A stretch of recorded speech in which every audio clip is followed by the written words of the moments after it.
on aurait vraiment une très forte, là pour le coup, une très forte baisse de l'immobilier et pour le coup des marchés actions, parce que les entreprises n'arriveraient pas à répercuter cette inflation sur les consommateurs et donc leur marge diminuerait. Donc actuellement, tous les opérateurs de marché surveillent l'inflation. C'est vraiment la peur. Il y a des fois des cycles économiques, on a peur sur les stocks des entreprises, sur le fait qu'elles ne se renouvellent pas, qu'il y a moins d'innovation et donc moins de chiffre d'affaires, moins de bénéfices. Là vraiment la peur de tous les financiers, c'est ce deuxième choc inflationniste. Donc qui normalement devrait arriver en 2024-2025. Donc si l'économie arrive à passer cette phase-là et à maintenir l'inflation dans les zones qu'on a actuellement, il n'y a aucune raison de s'alarmer et de lire tous les articles ou toutes les vidéos que vous voyez qui pullulent sur le net avec un effondrement du système. Par contre, si on a ce deuxième choc, là pour le coup, il y aurait du sens à ce qu'on ait un marché qui s'effondre de 40-50% comme on l'a eu en 2008.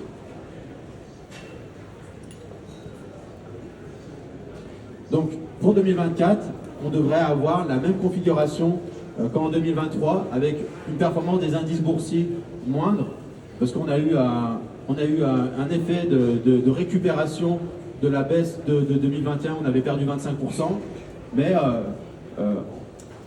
une hausse entre 8 et 12% des marchés actions, ce qui correspond aux gains moyens sur le long terme sur le marché actions, avec une inflation qui ne repart pas à la hausse, est tout à fait envisageable.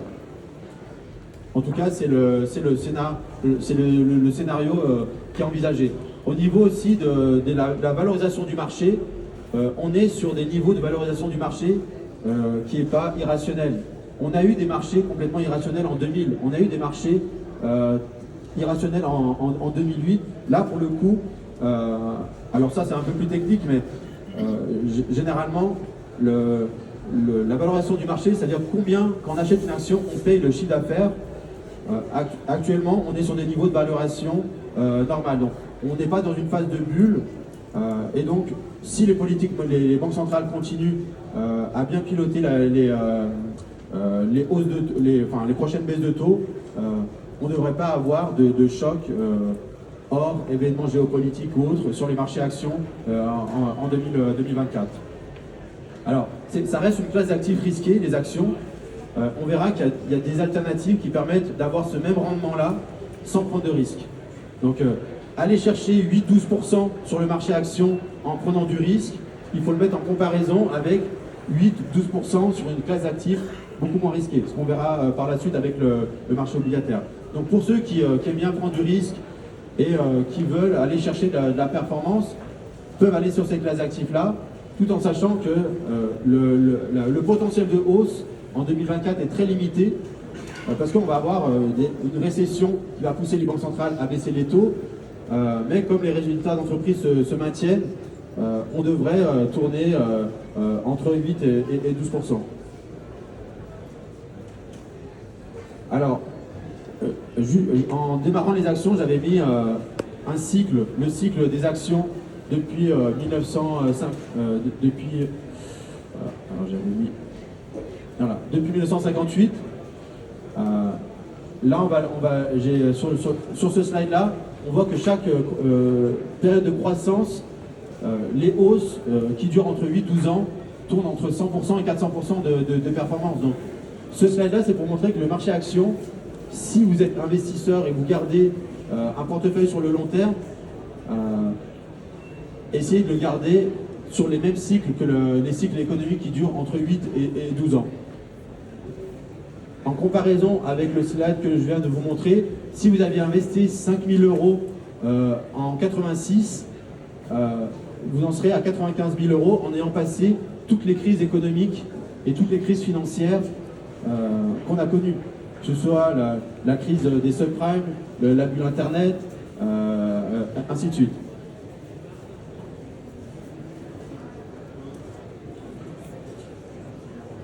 Donc là, on va passer sur l'or.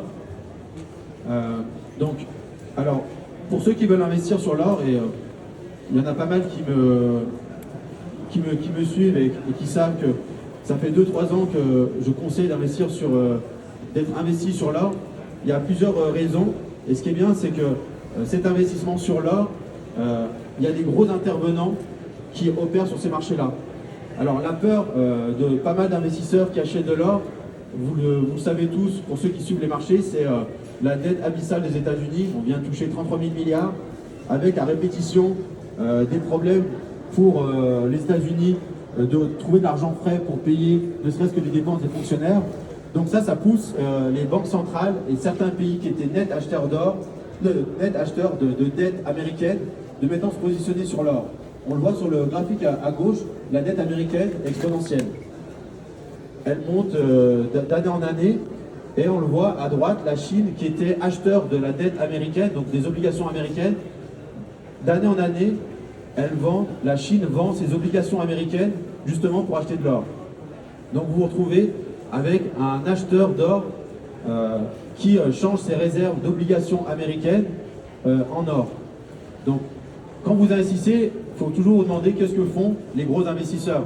En l'occurrence, la Chine est un gros investisseur sur l'or.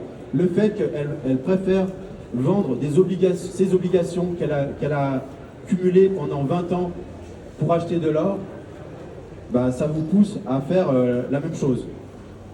Un autre gros intervenant, un gros opérateur qui est net acheteur sur l'or, sont les banques centrales. Donc toutes les banques centrales commencent à accumuler des stocks d'or.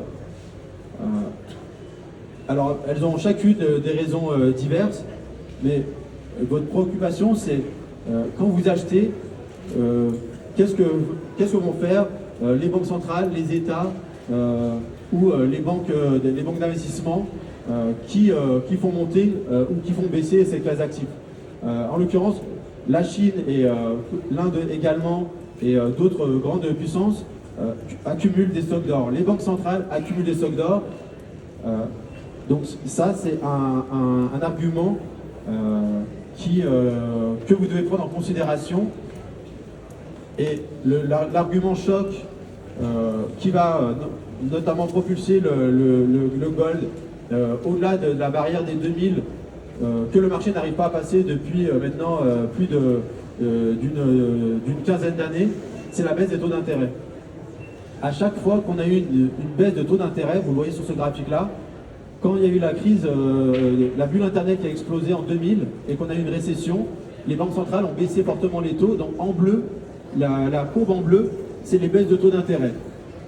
Donc la bulle Internet en 2000, on a eu une forte baisse de taux d'intérêt, l'or a pris 68%. En 2008, pendant la crise des subprimes, quand il y a eu la plus grosse récession depuis 1929, baisse des taux d'intérêt, l'or a pris 189%. Ensuite, pendant le Covid, quand les banques centrales ont baissé les taux d'intérêt pour soutenir la croissance, parce que l'économie était à l'arrêt, le gold a pris 50%. En 2024, on aura un nouveau cycle de baisse de taux d'intérêt. Donc, vous le voyez sur ce graphique-là, à chaque fois qu'on a eu un cycle de baisse de taux d'intérêt, on a le gold qui a pris entre 66 et 189%. Donc, avec des gros opérateurs comme la Chine, les banques centrales qui sont déjà à l'achat, si les taux d'intérêt baissent, il y a de fortes chances que le gold aille chercher 2004 ou 2006 entre 2024 et 2025. Tout va dépendre de quel est le degré de baisse de taux que les banques centrales vont faire sur le marché. Si on a une très grosse récession en 2024 et qu'on a des banques centrales qui baissent les taux de 1 ou 2%, on aura pour le coup le même cycle qu'on a eu en 2000, 2008 et 2020. Alors la dernière classe d'actifs qu'on va voir, c'est le marché des obligations. Alors le marché des obligations, c'est les dettes des États. Quand un État veut de l'argent, il va sur le marché et il émet une obligation sur une durée. Alors là, j'ai pris l'exemple d'une obligation à 10 ans. Ces exemples-là, c'est chaque fois que les États-Unis, le Royaume-Uni, les pays de la zone euro, le Japon, émettent de la dette sur 10 ans. Sur le graphe à gauche, vous avez les rendements. Donc c'est les taux d'intérêt que vous percevez quand vous achetez une obligation. Donc en 2002, vous perceviez 5% environ sur toutes les obligations de tous les pays qui sont cités. On a eu une grosse période de baisse de taux d'intérêt jusqu'en fin 2021. Et suite à la forte inflation qui a poussé les banques centrales à remonter les taux pour casser cette inflation, on a eu une remontée qu'on n'a pas connue depuis une cinquantaine d'années. En 2023, on a eu la plus forte baisse du marché obligataire depuis 50 ans.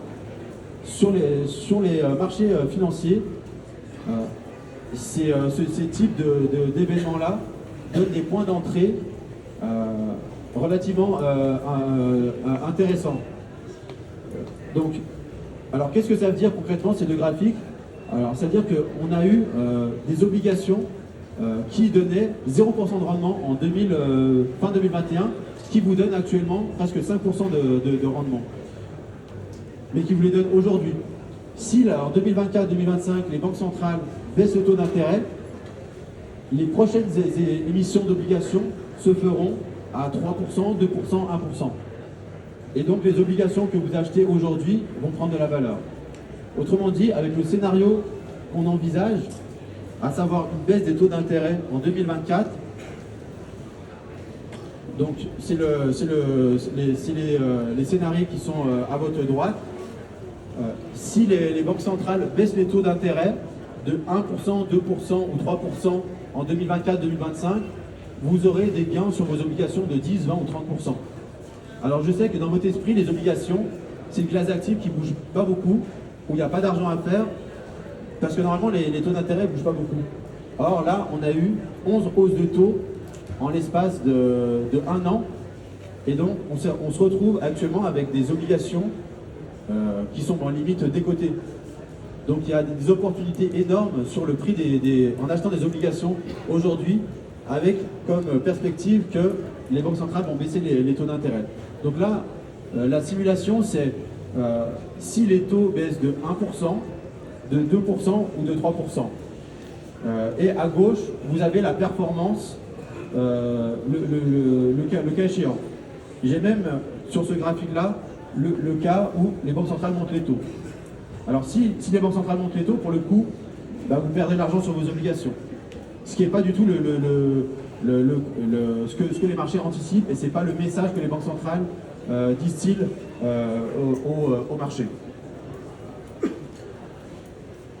Et juste le dernier slide, avec à gauche justement les perspectives de baisse de taux à partir de fin 2024, fin 2023, début 2024, vous voyez une très très forte baisse justement de l'inflation, et donc par ricochet, les banques centrales vont suivre ce graphique-là. Les banques centrales baissent les taux généralement entre 3 et 6 mois après que l'inflation a baissé. Là, sur ce graphique, vous voyez que l'inflation est en chute libre sur tous les pays des États-Unis, la zone euro, le Royaume-Uni, et donc on aura une baisse des taux à partir de mars-juin 2024 si l'inflation se poursuit. Par contre, rappelez-vous, s'il y a un nouveau choc inflationniste et qu'on a ces courbes-là qui repartent à la hausse, les banques centrales ne pourront pas baisser les taux, et donc ça annule le scénario que je viens de vous donner, mais on reste sur ce scénario-là. Et le dernier, tous les gros investisseurs commencent à acheter des obligations. Vous connaissez tous Warren Buffett, qui est net vendeur maintenant d'actions pour se porter sur des obligations. Quand vous avez la possibilité de gagner 6% sur des obligations, 5-6% sur des obligations, en prenant le risque, alors que vous pouvez prendre le risque d'acheter des actions qui vous donnent 6-8%, bah, l'arbitrage il est assez facile à comprendre et à faire.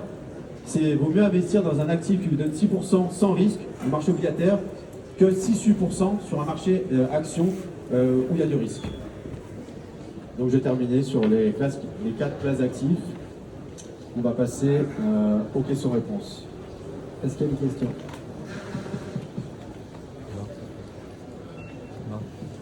Si. Monsieur. Bonjour, je voulais savoir, au niveau des investissements obligations, préférez les obligations d'État plutôt que des obligations d'entreprise? Alors oui. Alors c'est une bonne question. Alors, les obligations d'entreprise vont vous donner des rendements. Alors, tout dépend de votre profil. Si vous avez un profil, les meilleurs rendements seront sur les obligations d'entreprise. Après, si vous allez sur le marché obligataire, déjà, c'est que vous avez un profil un peu plus sécuritaire et que vous voulez placer votre argent sur une classe d'actifs sûre qui vous procure un rendement. Donc, le mieux, c'est d'aller sur les obligations d'État comme les États-Unis qui offrent du 5%, 5,5%, tout en ayant l'assurance d'être remboursé à maturité. Ça ne sert à rien de vouloir aller prendre 7%, 8% sur les obligations d'entreprise où il y a un risque de défaut. Donc, si vous voulez prendre un risque sur une entreprise, il vaut mieux acheter l'action. Si vous voulez avoir un rendement avec un placement sûr, il y a des obligations actuellement qui vous donnent du 5, 5,5, tout en étant sûr d'être remboursé, à part si les États-Unis font faillite. Ce qui n'est pas le cas. Est-ce qu'on a d'autres questions? Là-bas. Oui, monsieur.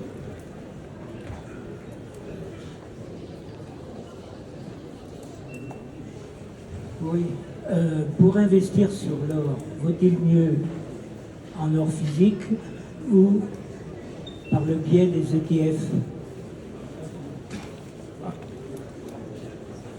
Alors vous pouvez faire les deux. Après, tout dépend. Vous pouvez faire les deux. Ça dépend vraiment de. Si vous avez par exemple un PEA ou vous avez un compte titre et que vous avez des liquidités et que vous voulez les investir, vous pouvez le faire sur un ETF. Par contre, il y a certaines personnes qui ont des liquidités, des espèces, et qui disent je préfère avoir un lingot d'or. Ça ne changera pas en fait, la performance sera identique. Ça dépend vraiment de ce que vous préférez.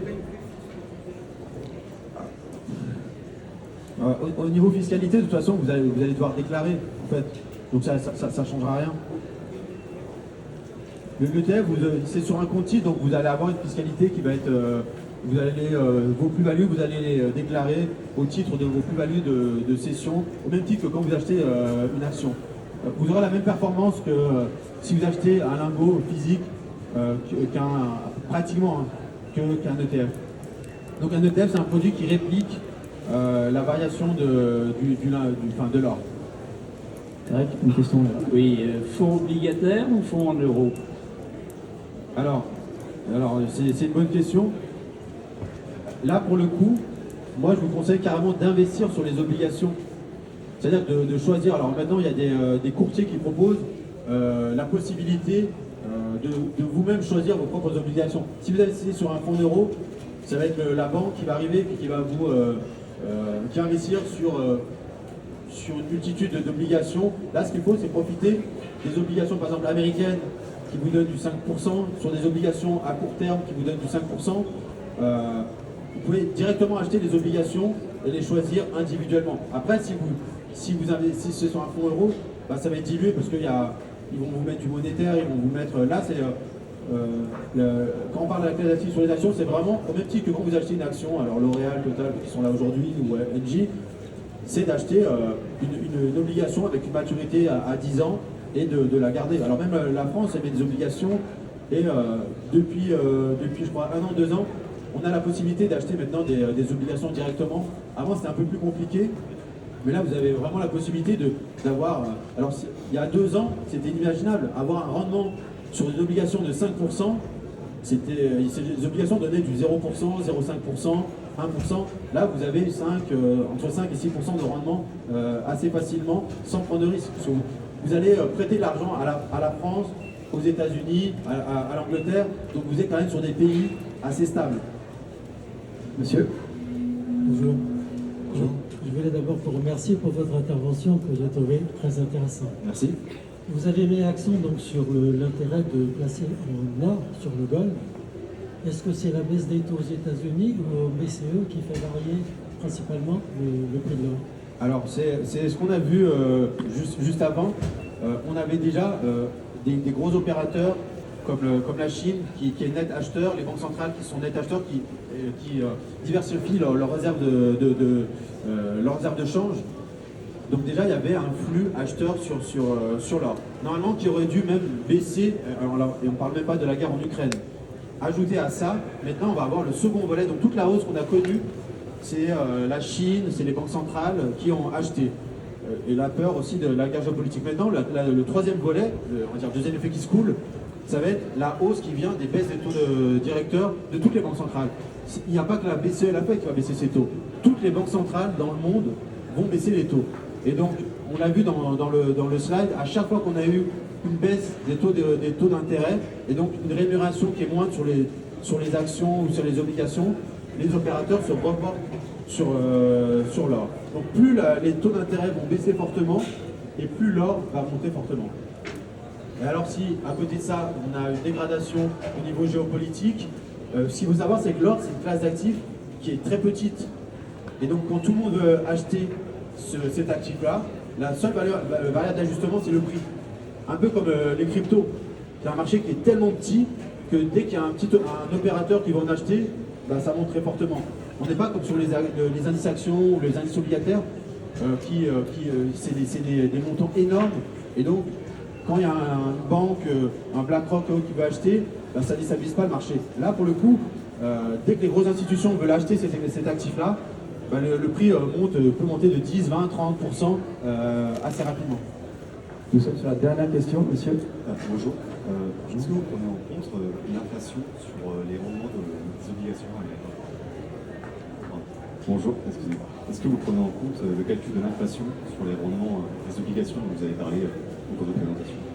Alors non, dans la présentation, je ne parle pas de taux réels. Je parle des taux de rendement des obligations. Après, si on parle de taux réels, bah, il y a le marché obligataire. Alors en 2000, il y a des rendements réels qui donnent l'inflation actuelle qui donne des rendements négatifs. Donc vous, en tant qu'investisseur, vous avez de l'argent, vous allez l'investir, vous allez recevoir le coupon en fait qui est donné par l'obligation. Après, si vous achetez une obligation avec un coupon à 5%, l'inflation, elle va monter, elle va descendre. Votre coupon, vous allez le toucher pendant toute la durée de jusqu'à la maturité. Et donc, peut-être qu'aujourd'hui, vous allez avoir un taux réel à 2%, 3%. Et si l'inflation, elle retombe à 0, bah, justement, là, vous allez gagner encore plus au niveau de votre taux réel. Donc, tous les slides se font sur les détachements de coupons des obligations. Pas ajusté par rapport à l'inflation, donc pas avec le taux réel. Merci. Bon, bah, merci à tous et bon investissement pour 2024.